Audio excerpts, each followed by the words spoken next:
Five Nights at Freddy's is a series I have a very strong connection to. Back in early 2015, a little 8-year-old Core was able to go behind his parents' backs and download Five Nights at Freddy's 2 onto his iPad, and after watching countless videos on the game, its lore, and characters, I was immediately hooked. Like many people, I look back on these days fondly as I would play every new entry in the series, finding everything I could and investing myself deeper and deeper. Because in all honesty, if it wasn't for FNAF, I probably wouldn't be here making videos right now. I remember sitting and playing every new entry that came out as we learned about Springtrap, the Nightmare animatronics, Circus Baby, and the ending of the Afton Saga in FNAF 6, while watching Afton burn for eternity in hell in Ultimate Custom Night, closing the book on the missing children and the animatronics at Freddy's. And this is where a lot of people say FNAF ended. It's done, everything after doesn't matter, and it's worse than the original FNAF series. It's just too convoluted and messy, and they just blame Steelwolf for all of it. And in one tiny sense, I agree with them. I like to look at this series as two distinct sagas. The Afton Saga, spanning FNAF 1 to Ultimate Custom Night, and the Mimic Saga, spanning Help Wanted to the current Secret of the Mimic. To understand why I see it like this, but also why I don't think Steelwolf deserves as much hate as they're getting, I want to look back at the Afton Saga as a whole to understand how I view the story and how I feel Scott ran FNAF. Then I want to look at the Mimic Saga game by game to see how Steelwolf and Scott's relationship has grown from a messy hiding details and filling in the gaps situation to a seemingly healthy partnership after a security breach. Now, this won't be like my usual content. I'm not going to go in depth on the games themselves or analyze the horror or anything like that. This is purely about Scott, Steelwolf, the community, and the Mimic. So let's start with... Michael! Don't leave me here! Michael! Now, I'm sure we all know what the Afton Saga is by now. It was by far the most popular point in FNAF's history, and it's the story we all originally fell in love with. However, I feel it's important to establish this context on how I interpret as part of FNAF lore, and my many problems with Scott's storytelling and the community surrounding it, before we move on to the Mimic Saga. And before we do get started, I want to preface that I'm a very casual FNAF fan. Sure, this was my main hyperfixation from when I was a little kid to my early teens, but I never delved too deep into the story part of everything. Hell, I'm probably gonna get a few things wrong, and if you disagree with anything I say, I am 100% willing to hear different takes and opinions on story beats and characters. But here's how I see it. When FNAF 1 was made, the story we could decipher was to have a deranged killer working at Freddy's. He was possibly one of the owners, but nothing was confirmed. However, during his killing spree, he realized that the souls of the children he killed would possess the animatronics. And that was it. But then FNAF became really successful, and Scott had to actually make a story that made sense. Which is why I feel the FNAF story, at least in the Afton Saga, is so messy, convoluted, and vague, with almost every character and story beat being left up to heavy interpretation. And this is how I personally have interpreted it. Sometime in the 1980s or late 70s, Fredbear's opens a joint venture between William Afton and Henry Emily.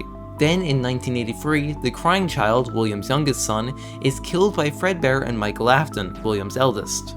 But William soon realizes that his son is still alive in the suit somehow, and promises to put him back together. Now there's that looming question of FNAF 4, and I have two ideas I keep flip-flopping between, but both of them include the sound illusion discs. My first idea is that William is experimenting on either Michael Afton or the crying child, using them as pretty much beta tests before he makes the fun times. Or it's actually just straight up nightmares that either Michael or the crying child are having. I haven't totally settled on which character it is. During this time, however, William kills 6 kids, 4 of which go on to possess the original animatronics, and Cassidy joins the crying child in Golden Freddy.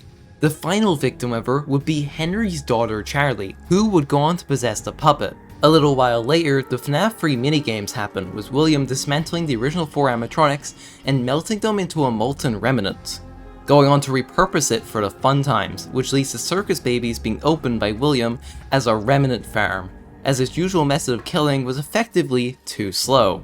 But just as quickly as it opened, Circus Babies was shut down after Elizabeth Afton is killed by the Circus Baby animatronic. However, William would soon realize that the same thing happened to his son has now happened to his daughter. So he persists, at some point getting spring-locked by the souls of the children he killed in his quest, becoming Springtrap. And once William is suffering, everyone but the puppet and Golden Freddy move on to the afterlife, leaving only their remnant behind in the fun times. But William, before he left, sent Michael down to the sister location bunker. where his sister, alongside the Funtime animatronics, lure him into the scooping room, where they have merged together into Ennard and scoop out his insides, using him as a skin suit before the body rots too much and they leave it behind. But Michael, now infused by Remnant, stands back up like nothing happened, and over the next few years would follow in his father's footsteps, going to every location his father killed at and tampering with the animatronics in an attempt to free them from their prisons. During this time, Michael will run into William at Fazbear's Frights, as he attempts to burn the place down to kill his father. However, William escapes and won't see Michael until they both arrive at FNAF 6, where Michael, who is unknowingly assisting Henry, bring together William Afton, Elizabeth Afton, Lefty, who is imprisoned the puppet, and Molten Freddy, containing the souls of the missing children, the crying child, and Cassidy, as he traps them in a maze of sounds and smells before burning them all together, freeing their souls and condemning William to hell, except for Cassidy, who decides for shits and giggles she's going to torture him for all of eternity. Scott's original FNAF story is a very, very messy and convoluted storyline, built from the skeleton plotline of a killer who murdered a bunch of kids in a restaurant using a mascot suit, to the story of a killer obsessed with progress and putting those he loves back together, that he eventually ends up driving them all away or harms them in the process, eventually being forced to deal with the sins of his past as everything and everyone to do with Freddy's burns to the ground.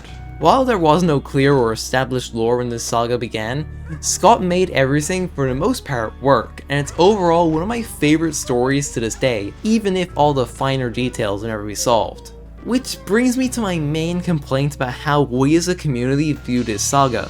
From what I've seen, the FNAF community seems to have this obsessive need to complete the story.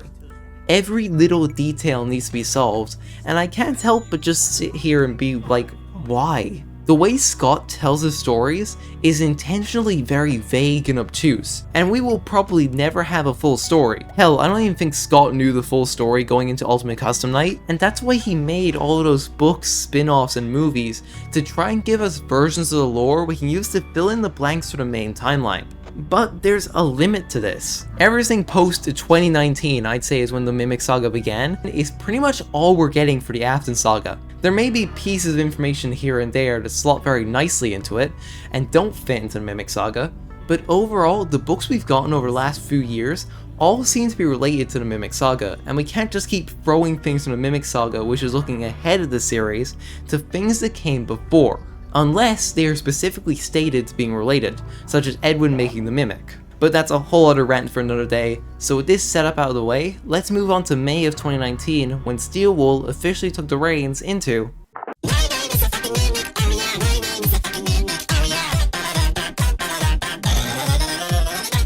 Help Wanted was the first game Scott brought Steel Wool on to develop, and in all honesty, having replayed all of the games they made, Help Wanted has to be my all-time favorite FNAF game. It just has some really fun, tense, and outright terrifying minigames, and is overall presented in such a great way. Steel Wool really went all out for their first game, and I had a really fun time 100%ing the main game to get this footage.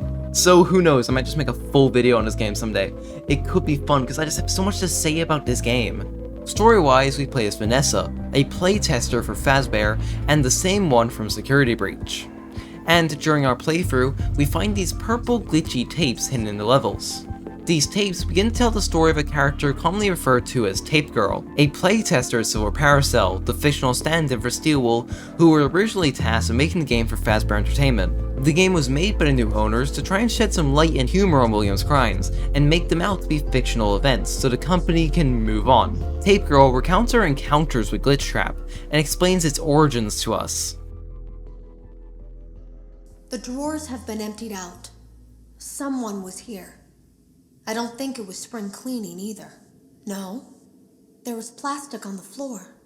Someone was definitely here during the night. It had to have been the client.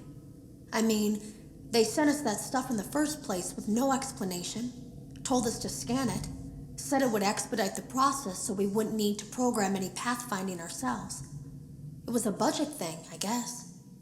It was just junk. Circuit boards and things like that. Looked pretty old. Somehow, though, there was usable code on some of it.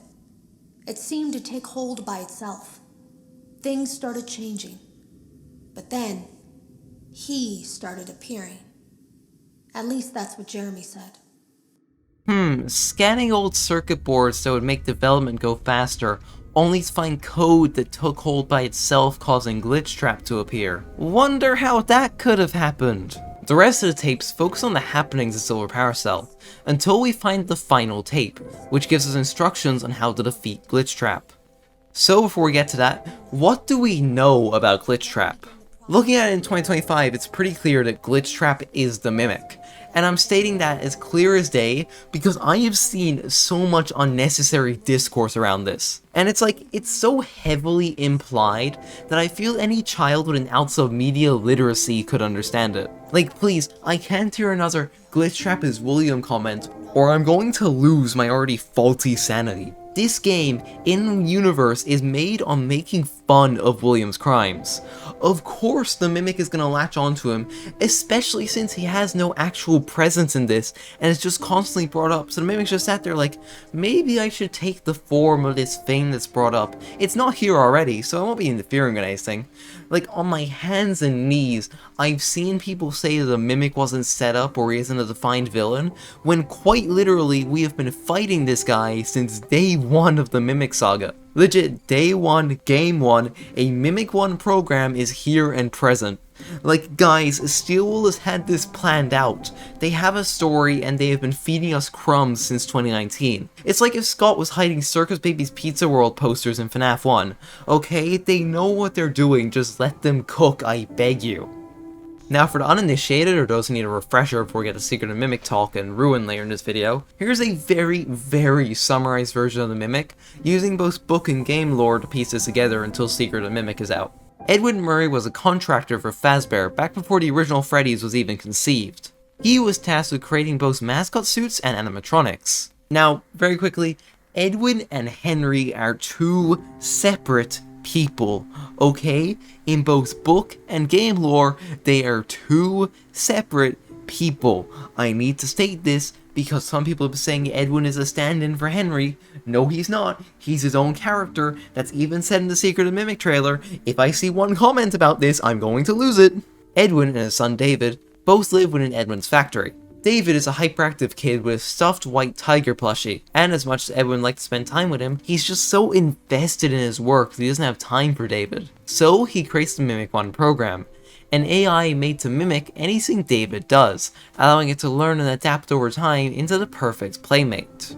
Then, as the old song goes, David's ball was out on the road and he was hit by a car, causing Edwin to take his grief out on the Mimic, abusing it and damaging it when he sees it acting just like David, ultimately causing him to disappear. Then Fazbear, having not heard word from Edwin in a while, sends the team to go retrieve their merchandise, and upon getting there, they are jumped and killed by the Mimic, who is mimicking Edwin's violent outburst. Also, if anyone's about to say we don't get to use the books to fill in the lore, I wonder why Scott would attach his name to these books, write stories for these books, and approve the Mimic plotline in both games and books, and not want us to use this information for the Mimic Saga, when it's literally being confirmed in the games as we speak. Now, going back to Help Wanted in canon, we follow Tape Girl's instructions on how to defeat Glitch Trap, but ultimately end up trapped in a digital vault, with Glitch Trap walking away, trapping Vanessa in a prison and letting him take control over her mind. Now, I don't have any footage of this, so credits are on screen. Once you complete the Halloween DLC, you find the Vanny mask, and putting it on and holding the Glitch Trap plushie shows a one-sided conversation between Vanny and the Mimic as it begins to influence her, and she starts to make the Vanny costume seen in Security Breach. Speaking of good old Security Breach, in all honesty, the Mimic plays a small role this time around, with Steelwool opting for the base game at least to give Gregory and Vanny their time to, in heavy quotations, shine. As much as I'd like to defend base Security Breach, I really can't. The game is flawed on so many fundamental levels, and while it didn't impact my enjoyment while playing, as my first playthrough on release didn't have a single major bug, and I just love the sense of wonder and the need to explore that the Pizzaplex provides, I just cannot look past the glaring mismanagement on the lore and character sides of this game by both Steelwool and Scott. I feel like Steelwool gets the short end of the stick all the time when it comes to Security Breach, when it was just as much Scott's fault as it was theirs. Security Breach was a combination of Scott withholding information and the fans' consistent harassment about the game's release, which is why they are so radio silent on future developments. And I mean, fair on him, I would not want to deal with what the community put them through ever. It's been said multiple times that Scott effectively told Steelwool none of the lore going into development of Security Breach, effectively telling them to put it together themselves. And while I feel this issue was resolved thanks to the backlash they got, back in 2021 it was a whole different story. Everything was cluttered, mismanaged, and honestly just didn't feel like the Mimic Saga at all. Sure, we had the basis of Vanessa uploading Glitchtrap into the Pizzaplex leading to the events of the game, and the two endings that show him prominently, that being Princess Quest ending and the Afton ending, which left Steelwool with two potential pathways to follow, and they obviously chose Princess Quest, their canon ending, thanks to Ruin, which we really can't blame them for. I mean, it removes one of the 4 potential mimics running around is the cleanest ending to pick. But we're not done with Security Breach yet, as we move on to the free DLC Ruin, which is honestly peak Mimic Saga and peak FNAF in general. This is my quality standard for Secret and Mimic right here. This time around, we place one of Gregory's friends, Cassie, who was called by him to the Pizzaplex, and after running around and avoiding the animatronics, who are notably less aggressive this time around as the Mimic software in her system has all but been purged, with their personalities being somewhat back to normal. We then get the Vanny mask, and we meet Helpy, who slowly throughout the game gets infected by the Mimic 1 program, trapped below the Pizzaplex, and I'm gonna call these guys the Grimmick for simplicity. The Grimmick lures Cassie down through the FNAF 6 pizzeria, tricking us into disable the Mex's security system and breaking it out of its prison, with it chasing us in a genuinely horrific sequence, and eventually ending up in the elevator with the Grimmick losing an arm. This was the second time Steelwool made it known that the Mimic was our main threat, and a lot of their subtle foreshadowing and storytelling went so unnoticed here because of their reputation from the main game, and I would love to talk about it more in depth another time. All we can take away from Ruin is that Steelwool is actively in the third game of their saga, pushing the Mimic as their main threat, similarly to Scott in FNAF 3 pushing Afton as our main antagonist, highlighting how intimidating this thing can be and how powerful it is, with this game being, in my opinion, peak Steelwool FNAF, and where Steelwool finally got their footing, with Scott and the dev team finally working together, leading us into Help Wanted 2. Now, Help Wanted 2 again is not a very Mimic-centered story, but is more set up for Secret and Mimic. We learn a lot of things here: Fall Fest, early Fazbears, animatronics like Sun and Moon that predate a lot of quote-unquote modern FNAF animatronics, the works. Especially after the December patch where we get to straight up see the Mimic and Jackie in game 4, alongside Mexis existing way before we could have guessed, and Edwin's factory in all its glory, with the only true Mimic content here being Princess Quest 4. As we work our way through Glitchtrap's minions and get confirmation of the destruction of Glitchtrap by Vanny's hands, which is a really cool sequence. Like, goddamn, if you have a VR, at least play Help Wanted 2, it's so cool. But where does that leave us going into Secret and Mimic? Well, we have 2 confirmed Mimics running around, with one potentially dead and another potentially being 2 separate Mimics. Let me explain. Mimic A is the original Mimic Edwin made and our antagonist for Secret and Mimic. This is the Mimic that will hop into different mascot costumes and chase us down in our attempt to retrieve it from Fazbear Entertainment. We then have the Mimic in the basement, which could be revealed to be Mimic A, but could also be a new and improved Mimic Fazbear reconstructed using old parts. I, however, leaning towards this being Mimic A, as we see the giant elephant costume shown off in Secret and Mimic in this guy's cell. And finally, we have Glitchtrap, a Mimic that is pretending to be William Afton, who is planned to infect Vanny and many other people to give it a body and continue William's work, only for his follower to be freed by a random preteen and have her crush him in her hands. I, for one, am very excited for Secret and Mimic. It looks great, and I have full confidence, thanks to Ruin Help Wanted 2, that it's going to be a fantastic experience. And the gameplay looks so cool and full of fluid animations. I just cannot express how hyped I am for this game. I could just ramble on forever. All you gotta know is that I have very high expectations, and cannot wait to be spooked by empty mascot suits. I know recently there's been this whole Steelwool bad, old fans versus new fans, and random people who know basically nothing of the FNAF lore tend to be experts on the series in comment sections, but I personally feel that if we can separate the Afton Saga and Mimic Saga on our heads, and see that Steelwool, while expanding on the past and future of this series, is not trying to solve anything that came before, but is instead using it as their foundation. They don't want to make something to disrupt it. Instead, they're making things to progress the Mimic Saga and look forward to the future of FNAF. Was this a very ranty video and different from my usual style? 100%. But I feel just personally I needed to get this off my chest, as I've been mulling over making this video pretty much since I started this channel. And with that new trailer, I felt it was the perfect time to highlight my discrepancies with how this community has treated Steelwool, each other, and the story they've been trying to tell. Will I ever revisit this topic? Potentially. I'll definitely be making a video on Secret of Mimic, but I'm not sure about the games that came before other than Help Wanted, as I did give my general thoughts here. Now for those of you lore heads who want to disprove anything I said, please do. I'm more than willing to hear new opinions and interpretations. Hell, I could have got something wrong or given someone a new perspective, as I am a lurker at heart and really don't know the inner workings of this community. I only made this video out of love for the franchise and just needing to know why we're treating everyone who's making this amazing content for us so horribly. But that's really all I've got to say. I've been Core, thank you very much for watching, and I'll see you in our normal scheduled content in 2 weeks. Bye bye!